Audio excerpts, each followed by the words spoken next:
அண்மை செய்திகளை பார்த்து வருகிறோம். தமிழக மின்வாரியம் இரண்டாவது முறையாக ஸ்மார்ட் மீட்டர் அமைக்க டெண்டரை இன்று காலை அறிவித்திருக்கிறது. இது தொடர்பான முழுமையான விவரங்களோடு இணைகிறார் எமது செய்தியாளர் ரேவதி. அவரிடம் பேசலாம். வணக்கம் ரேவதி, இந்த அறிவிப்பு தொடர்பான விவரங்கள். வணக்கம். மத்திய மின்துறை அமைச்சகம் ஏற்கனவே 2021ஆம் ஆண்டு ஜூலை மாதம் இந்தியா முழுவதும் ஸ்மார்ட் மீட்டரை நிறுவ வேண்டும் என்பதை மின்துறை நிறுவனங்களுக்கு அறிவுறுத்தலாக கொடுத்திருந்தது.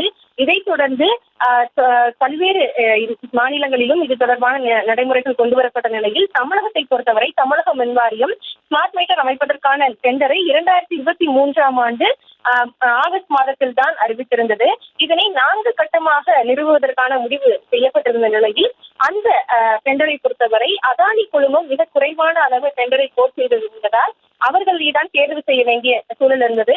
ஆனால் நிதி பகிர்வு அந்த சூழலை பொறுத்தவரை அதிக அளவு அமௌண்ட் கோட் செய்ததன் காரணமாக அந்த டெண்டர் மின்வாரியத்தின் சார்பாக ரத்து செய்யப்பட்டு மீண்டும் தற்பொழுது இந்த டெண்டரானது நிறுவப்பட்டிருக்கிறது.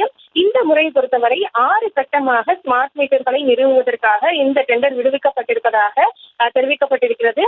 அந்த வகையில் ஏற்கனவே அறிவிக்கப்பட்டிருந்த டெண்டர் ரத்து செய்யப்பட்டு மீண்டும் டெண்டர் கொடுக்கப்படும் என்று தெரிவித்திருந்தது. தற்பொழுது அந்த புதிய டெண்டர் அறிவிக்கப்பட்டிருக்கிறது.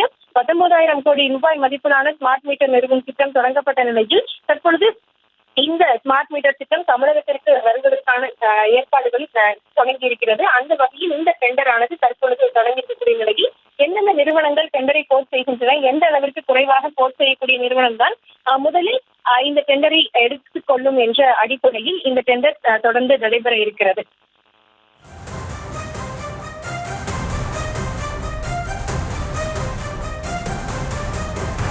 விவரங்களை வழங்கியமைக்கு நன்றி ரேவதி.